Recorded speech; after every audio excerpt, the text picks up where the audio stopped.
এই মুখরোচক টিফিনটি খাওয়ার জন্য না লাগবে কোনো সস, না লাগবে কোনো চাটনি, এমনিতেই খেয়ে নেবে, এতটাই টেস্টফুল হয়।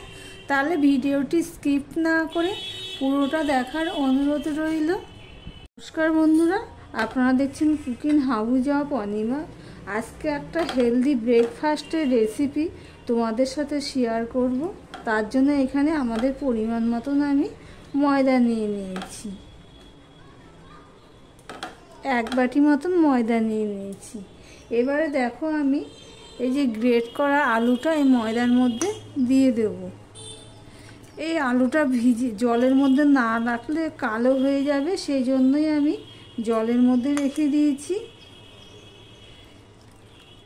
একদম সরু সরু করে, ছোট যেটা গ্রেটার, সেই গ্রেটের সাহায্যে কিন্তু আমি আলুটা কেটে নিয়েছি। ভিডিও শুরুতেই একটা লাইক দিয়ে কন্টিনিউ করো বন্ধুরা। এবারে দেখো আমি এর জন্য আরও কী নিয়েছি। আলুটা গ্রেট করে নিয়েছি, এখানে নিয়ে নিয়েছি গাজর, গাজরটাও আমি দিয়ে দিলাম। নিয়ে নিয়েছি পেঁয়াজ, ধনেপাতা কুচি, টমেটো কুচি, গ্রেট করা আদা আর লঙ্কা কুচি, সমস্তটাই আমি দিয়ে দিচ্ছি।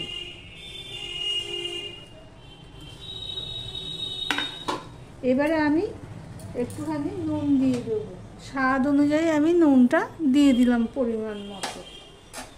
এবার সম্পূর্ণটাকে আমি ভালো করে আগে মেখে নেব, কেননা সবজির থেকে জল বেরোবে, সেই জন্য আমি এখন জল ব্যবহার করব না, আগে ভালো করে মেখে নেব। ভালো করে মাখা হয়ে গেছে। এবার আমি অল্প অল্প জল দিয়ে একটা ব্যাটার রেডি করে নেব। এর মধ্যে আরও একটা জিনিস দেবো, স্কিপ করো না, তাহলে বুঝতে পারবে না কি দেব।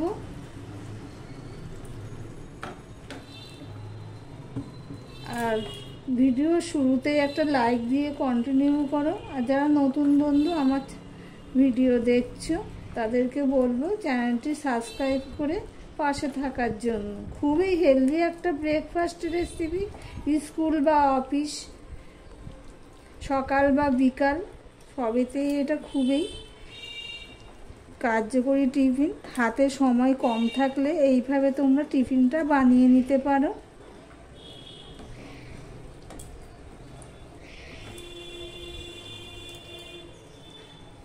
এবার আর একটু আমি জল দিয়ে দিলাম। দেখো এটা মাখানো হয়ে গেছে। এবার আমি দিয়ে দিচ্ছি চিনি। যেহেতু সবজি দিয়েছি, একটু চিনি দিলে স্বাদটা ভালো হয়। এবার এর মধ্যে স্বাদটা বাড়ানোর জন্য আমি দিয়ে দিচ্ছি ডিম।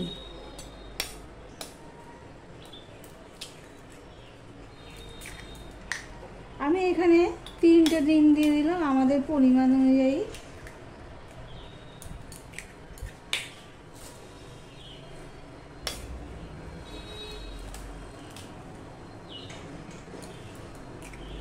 এই ডিমগুলো দিয়ে আমি একটুখানি কুসুমগুলোকে আগে এইভাবে ঘেঁটে নেব, কেননা পাত্রটা খুবই ছোট হয়ে গেছে। একটু আস্তে আস্তে করে আমি সম্পূর্ণটা মিশিয়ে নেব। দেখো বন্ধুরা, ঠিক এইভাবে আমি মিশিয়ে নিচ্ছি। এই ডিম দেওয়াতে কি হবে, এর স্বাদটা আরও বেড়ে যাবে, খেতেও ভালো লাগবে। আর ডিমের উপকারিতা তো জানো। এইভাবে সম্পূর্ণটা আমি ভালো করে মিশিয়ে নেব, খুবই ভালো করে মিশিয়ে নেব। ডিমটা যেন সমস্তটার মধ্যে পুরো মিশে যায়, সেইভাবেই আমি মিশিয়ে নিচ্ছি। দেখতেই পাচ্ছ, আর কড়াই বসিয়ে দিয়েছি, দেখতেই পাচ্ছ কড়াইটা গরমও হয়ে গেছে। এবার আমি দিয়ে দিচ্ছি তেল। দেখো ভালো মতনই গরম হয়ে গেছে। এবার গ্যাসের ফ্লেমটা কিন্তু আমি একদম ছোট করে দিয়েছি, একদম ছোট করে দিয়েছি। দেখো তেলটা হয়ে গেছে, কড়াইটা তো বেশি গরম হয়ে গেছে। এবার যে আমি ব্যাটারটা রেডি করে রেখেছিলাম আমি সেটা দিয়ে দিচ্ছি। আমি বেশি বড় করে করব না, আমি ছোট ছোট করেই করব। তাহলে ভিতরটাও সুসিদ্ধ হবে, খেতেও ভালো লাগবে। যদিও একদম ছোট গ্রেটার দিয়ে গ্রেট করে দিয়েছি, তবুও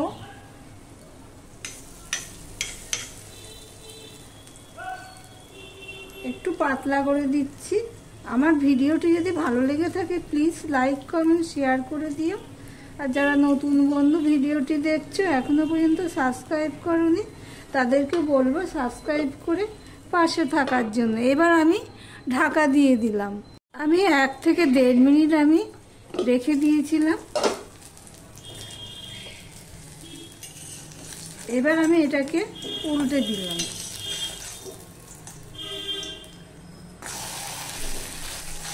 এবার এই পাটটা হতে দেব, আবারও ঢাকা দিলাম মিনিট খানিকের জন্য।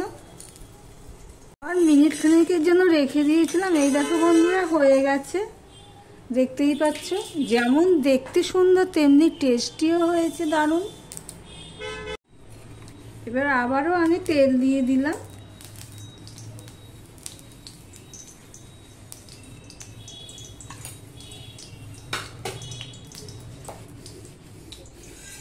গ্যাসের ফ্লেমটা কিন্তু আমি একদম ছোট করে দিয়েছি, কেননা যেহেতু লোহার কড়াই একবার গরম হয়ে গেলে, তোমাদেরকে আরো একটা দিয়ে দেখাচ্ছি বন্ধুরা।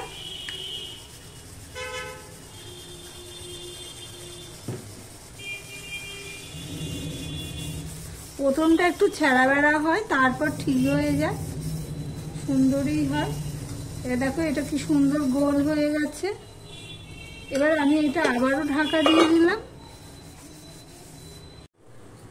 দেখো বন্ধুরা, পুরো দেখতে পাচ্ছি উপরটা পুরো শুকিয়ে গেছে।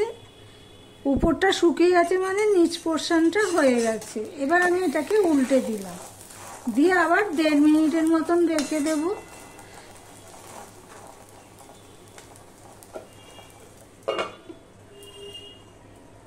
নিচ পোর্শনটা আমার হয়ে গেছে, অপর পাটটাও হয়ে গেছে, যাই বলো না কেন। এবার আমি গ্যাসটা অফ করে দিলাম। আর দেখো বন্ধুরা, আমার সমস্ত টিফিনগুলো রেডি হয়ে গেছে, দেখতেই পাচ্ছ। তাহলে এই টিফিন রেসিপিটা তোমাদের কাছে কেমন লাগলো বন্ধুরা, কমেন্ট করে জানিও। ভিডিওটি যদি ভালো লেগে থাকে প্লিজ লাইক কমেন্ট শেয়ার করে দিও। আর যারা নতুন বন্ধু ভিডিওটি দেখছো এখনো পর্যন্ত সাবস্ক্রাইব করোনি, তাদেরকে বলবো সাবস্ক্রাইব করে পাশে থাকার জন্য। তাহলে ভিডিওটি আজকের মতন এখানেই শেষ করলাম।